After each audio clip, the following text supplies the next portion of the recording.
आप सभी को नमस्कार। हम लोग राउट्स लॉ पढ़ने से पहले एक टर्म्स जानना चाह रहे हैं जो बहुत इंपॉर्टेंस होता है। वो ये है हमारा वेपर प्रेशर।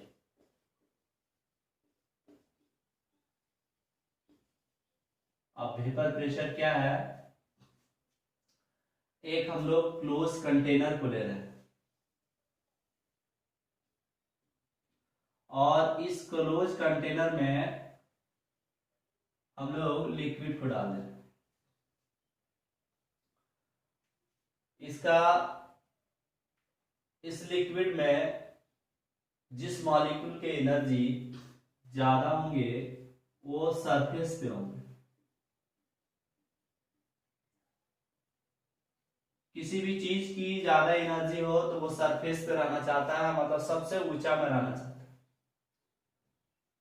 ये मॉलिक्यूल की खासियत होती है। अब इसका वेपर बनना चालू होगा और वेपर बनेंगे और इस तरह से यहां पर इकट्ठा होने चालू होगा। शुरुआत में ऐसा होगा कि वेपर की प्रेशर बन रही है, यानी वेपर यहां से बन रही है तो वेपर बनेगी तो इसका सरफेस जो यहां पर है वो नीचे होता चला जाए। एक समय ऐसा आएगा कि जिस रेट से वेपर बढ़ रही है उसी रेट से कंडेंस होना चालू है। उसको हम लोग बोलेंगे इक्विलिब्रियम। उस समय ये गैस के मॉलिक्यूल जो है वो वॉल से कोलाइड करेंगे और कोलाइड करने के बाद इसमें जो प्रेशर ये एग्जर्ट करेंगे इसी को हम लोग बोलेंगे वेपर प्रेशर। यानी कि मैं बोलूं दी vapour pressure of a liquid at equilibrium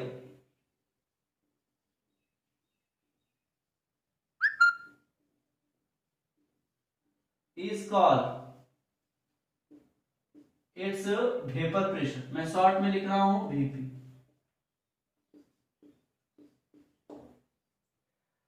इन्होंने एक शर्त लगा रखा है एट इक्विलिब्रियम, यानी इक्विलिब्रियम की कंडीशन होनी चाहिए तभी हम उसका वेपर प्रेशर बोलेंगे। ऐसा ना कि हमने वेपर को देखा और सीधा वेपर प्रेशर बोल दिया, ऐसा नहीं। जब इक्विलिब्रियम एस्टेब्लिश्ड हो जाए यानी कि the rate of evaporation is equal to the rate of condensation, दोनों का रेट जब समान हो जाए तो उस सिचुएशन को हम लोग इक्विलिब्रियम कंडीशन बोलेंगे। और उस इक्विलिब्रियम कंडीशन में जो लिक्विड के वेपर प्रेशर लगाएंगे that pressure is called as vapour pressure. अब वेपर प्रेशर किन किन बातों पे डिपेंड करती है? Vapour pressure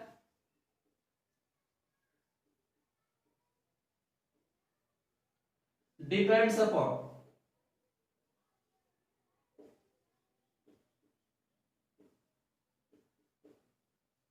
following factors। कुछ फैक्टर्स पे ये डिपेंड करते हैं। पहला फैक्टर्स है नेचर ऑफ लिक्विड। लिक्विड की नेचर कैसी है उस पर डिपेंड करेगी। Weaker the intermolecular attractive force, जितना कम इंटरमॉलिक्यूलर फोर्स होगा लिक्विड के बीच ग्रेटर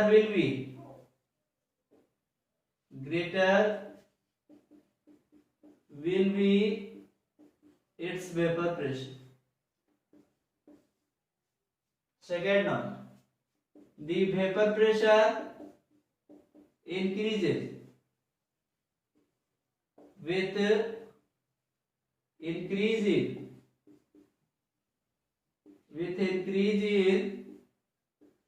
टेम्परेचर, यानी कि टेम्परेचर के साथ वेपर प्रेशर बढ़ेगी। कैसे बढ़ेगी? कि जैसे आप लिक्विड को हीट करोगे, ज्यादा टेम्परेचर के साथ हीट करोगे तो ज्यादा वेपर बनाएगी, तो ज्यादा वेपर बनाएगी तो ज्यादा वॉल के साथ कोलाइड करेगी, तो वॉल के साथ जितना कोलाइड करेगी, जितना उसको धक्का देगी, जितना प्रेशर लगाएगी, वही प्रेशर क्या कहलाता है? Vapour pressure. तो जितना तेजी से इसमें प्रेशर लगेगा उतने ही ज्यादा उसका वेपर प्रेशर होगा। नेक्स्ट टॉपिक हम लोग देखते हैं राउट्स लॉ। राउट्स लॉ को जानने से पहले हम लोग बाइनरी लिक्विड सॉल्यूशन को जान रहे हैं। बाइनरी लिक्विड सॉल्यूशन किसको बोलते हैं? The solution which both components, binary मतलब दो होते हैं, दो कंपोनेंट, है ना। The solution which both component, दोनों ही कंपोनेंट्स आर लिक्विड, दोनों ही कंपोनेंट लिक्विड हो, एंड वोलाटाइल, वोलाटाइल कहने का मतलब है जिसका वेपर बनता हो, is called as binary liquid solution. यानी कि कहने का मतलब है कि वैसा बाइनरी लिक्विड सॉल्यूशन जिसके दोनों ही कंपोनेंट्स लिक्विड होते हैं, मतलब ऐसा सॉल्यूशन जिसके दोनों ही कंपोनेंट्स लिक्विड हो और लिक्विड होने के साथ साथ दोनों का वेपर बने, यानी वोलेटाइल हो, उसमें वोलेटिलिटी पाई जाती हो, वोलेटिलिटी, तो इसी को हम लोग क्या बोलेंगे? Binary liquid solution. नेक्स्ट हम लोग देख रहे हैं Raoult's law of vapour pressure.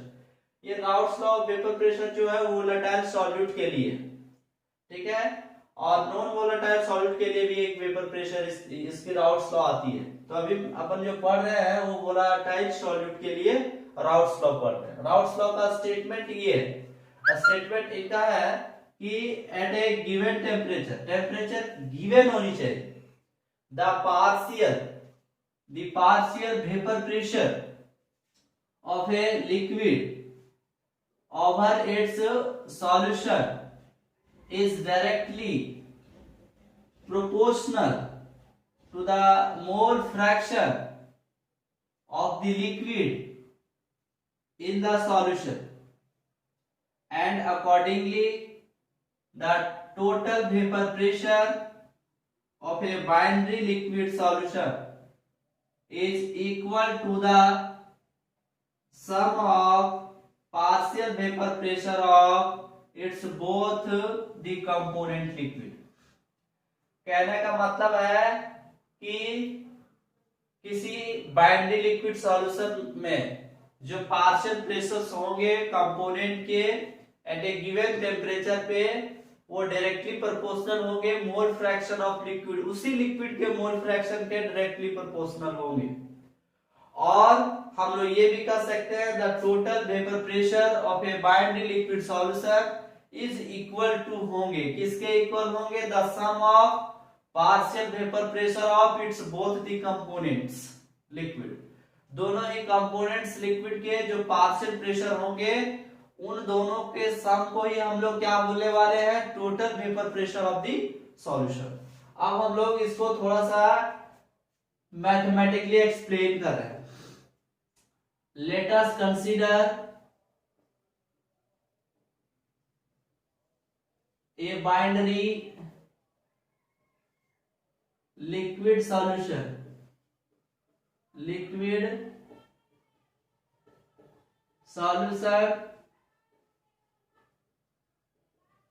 containing n mole of liquid A and nb mole of liquid B। Total mole कितने हो जाएंगे? Total mole in the solution is equal to Na plus Nb, mole fraction of liquid A, इसी को मैं लिखूं XA, तो क्या हो जाएगा? ऊपर में जिसका मोल फ्रैक्शन लिखते हैं उसी का ऊपर में मोल और नीचे एन टोटल मतलब Na प्लस Nb। मैं नेक्स्ट लिख सकता हूं मोल फ्रैक्शन ऑफ लिक्विड B, तो मैं इसी को लिखूंगा XB इज इक्वल टू जिसका मोल फ्रैक्शन है उसी का मोल ऊपर में, नीचे Na प्लस Nb। अब हम लोग क्या कर रहे हैं, राउट्स लॉ को अप्लाई कर रहे हैं।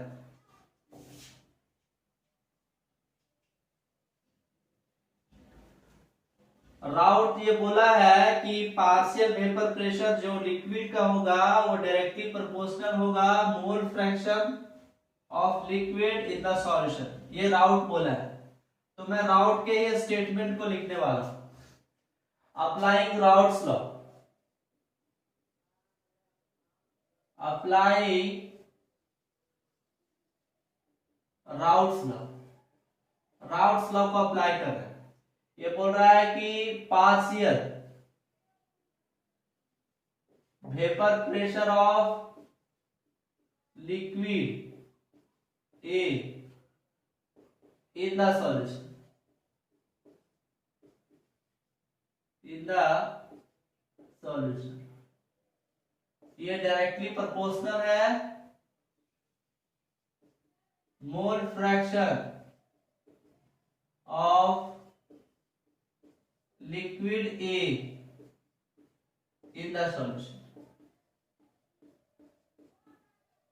ये हेनरी का स्टेटमेंट है। अब हम लोग मैथमेटिकली लिख रहे हैं, बोला partial vapour pressure of A is directly proportional to the mole fraction of A। इस प्रोपोर्शनलिटी साइन को हटा रहे हैं, तो PA is equal to PA not into XA, equation number 1। P क्या है, partial vapour pressure of liquid A, और XA क्या है, mole fraction of liquid A। PA not हम लोग देखें where PA not is equal two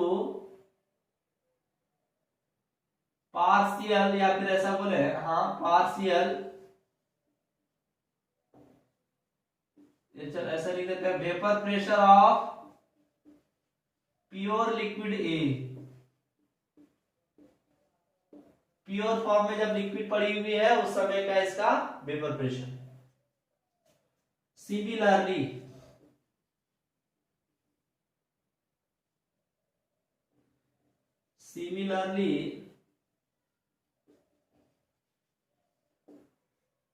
similarly मैं क्या लिख सकता हूं कि PV is equal to PV not XB, where equation number 2, where PV not is equal to vapour pressure of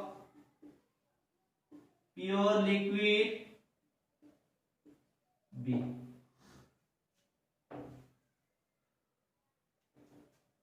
और मैं अकॉर्डिंगली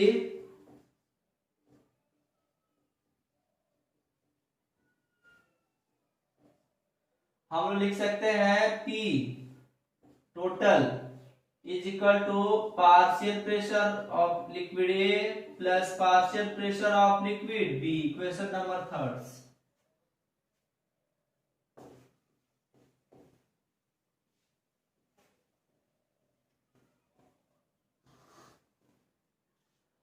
From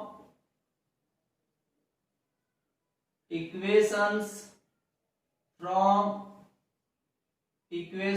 1, 2 and 3, 1, 2 and 3 से हम लोग क्या लिख सकते हैं, लिख सकते हैं P is equal to PA के बराबर हम लोग लिख सकते हैं PA not XA, PA not XA plus PB के जगह पे हम लोग लिख सकते हैं, PB के जगह पे हम लोग क्या लिख सकते हैं, PB not XB, PB not XB, equation number 4। हम लोग इसको और एक्सपेंड कर रहे हैं। वी नो दैट हम लोग क्या जानते हैं कि XA plus x B is equal to 1। तो मैं लिख सकता हूं x A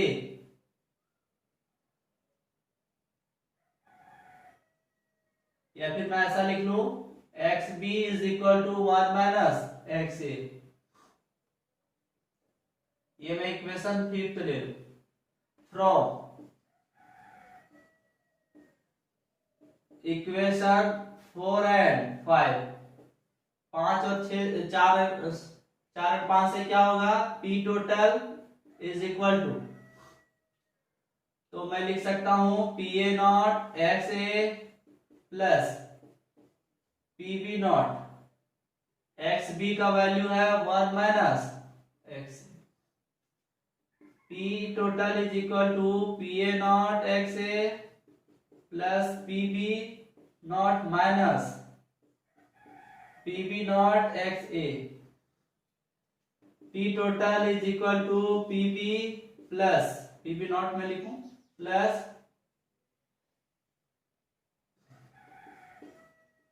P A not x A minus P B not x B. ये इसको मैंने एक जगह पे sorry x A. P total is equal to P B not plus मैं ऐसा ले लूं P A not minus P B not और एक्स। इसको मैंने सिंप्लीफाई किया, है ना। इन दोनों से मैंने कॉमन ले लिया, एक्स ए कॉमन आया, तो ऐसा कैसा मेरा राउट्स लॉ का ऐसा स्टेटमेंट हुआ।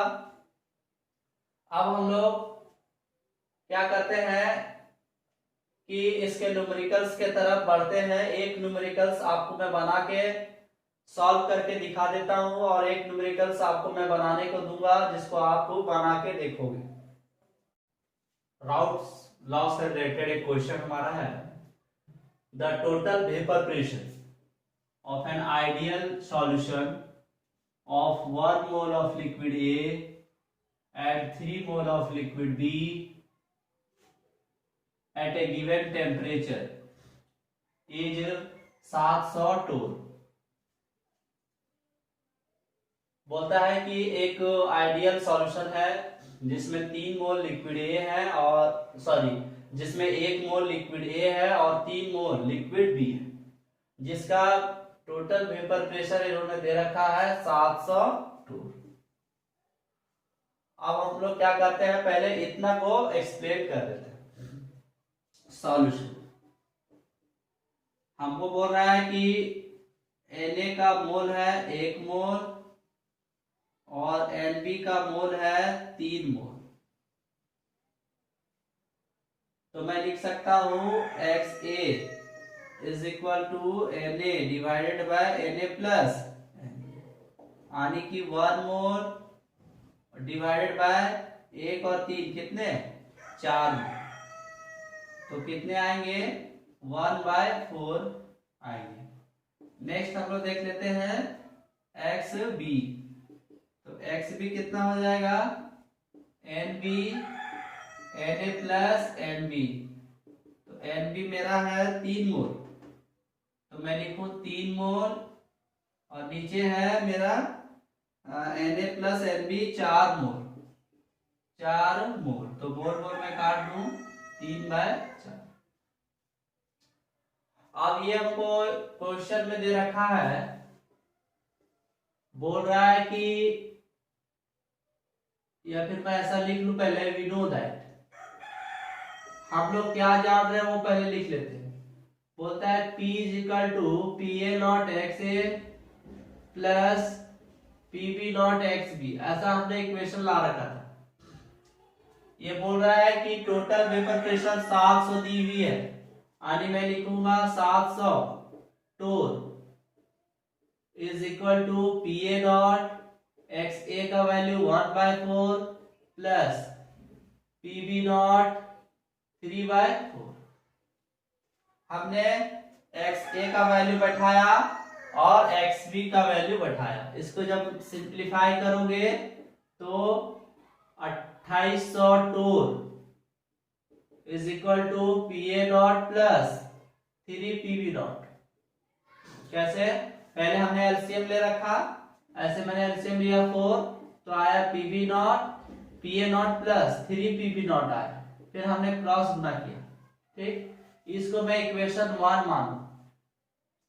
अब ये बोल रहा आगे, बोल रहा है कि इफ, यदि 1 मोल ऑफ लिक्विड ए को हम लोग डाल दे रहे हैं, तो हम लोग इसके अनुसार लिख ले पहले, if 1 mole liquid A is added. अगर ये ऐड हो रही है तो मैं लिख सकता हूं एडे इज इक्वल टू, अब मैं 2 मोल लिखूंगा। ऐसे पहले 1 मोल था, अब 1 मोल को डाला, लेकिन मेरा जो एनबी है, मैं यहां पे देखूं एनबी, तो एनबी मेरा है 3 मोल। ऐसा क्यों मैं बोल रहा हूं? क्योंकि एनबी में इन्होंने किसी भी तरह का डिस्टरबेंस नहीं किया। एनबी 3 मोल थी तो 3 ही मोल पड़ी हुई है, इन्होंने डाला नहीं। बोल रहा है कि the vapour pressure is increased. Vapour pressure कितना इंक्रीज कर गया? 5 टोर इंक्रीज कर गया। तो हमसे पूछ रहा है कि calculate the vapour pressure of liquid A and B in the vapour phase, यानी कि प्योर वेपर प्रेशर पूछ रहा है liquid A and liquid B का। तो फिर से हम लोग मोल फ्रैक्शन निकाल लें, तो x A is equal to n A divided by n A plus n B is equal to, n A मेरा है 2 मोल और टोटल अब कितने हो जाएंगे? 5 मोल। तो फाइनली 2/5। मैं एक्स बी निकाल लूं तो हो जाएंगे n B divided by n A plus n B, तो ये हमारे हो जाएंगे 3 मोल और यहां पर 5 मोल। तो मैं मोल मोल काट दूं, 3/5। अगेन हम लोग क्या जान रहे हैं कि P is equal to P A not x A plus P B not x B. Total पहले था 700, बोल रहा है कि 5 टोर बढ़ जा रहा है, मतलब कितना होगा? 705 torr is equal to P A not x A. अच्छा, मैं एक्स ए का वैल्यू बैठा दूं, एक्स ए का वैल्यू है 2/5 plus P B not x B का वैल्यू है 3/5। इसको मैं सिंप्लीफाई करूं तो 5 से गुना करूंगा तो 25 और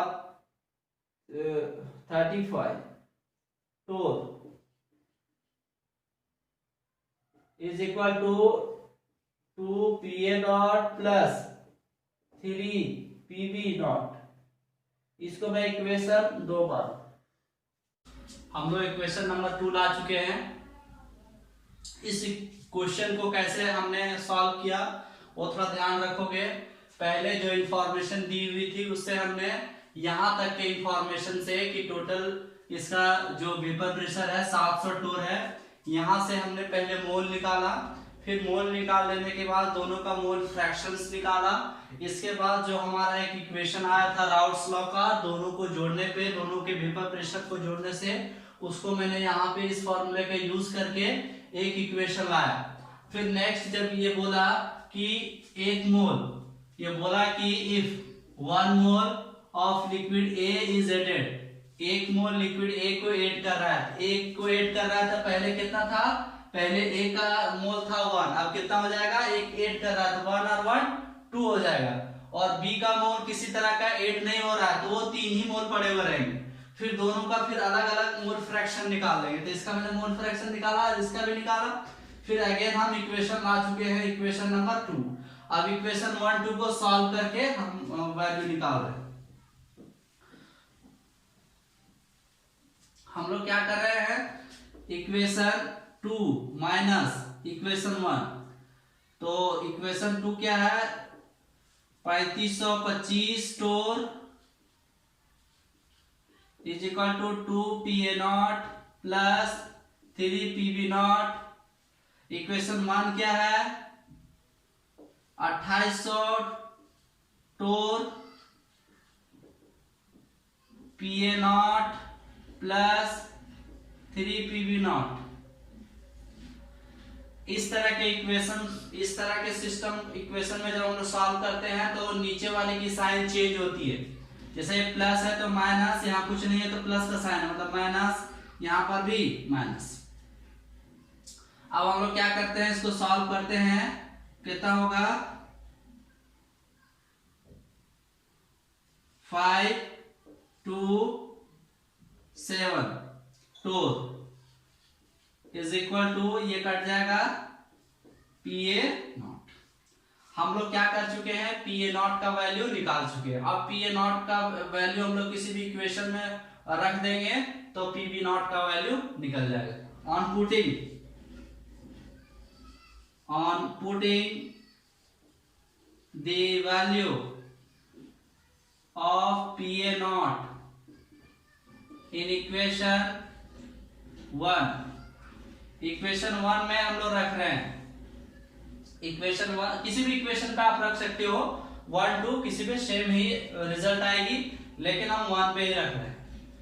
2800 टोर इज इक्वल टू PA0 का वैल्यू हम लोग बैठाना पड़ेगा 725 टोर प्लस 3PB0।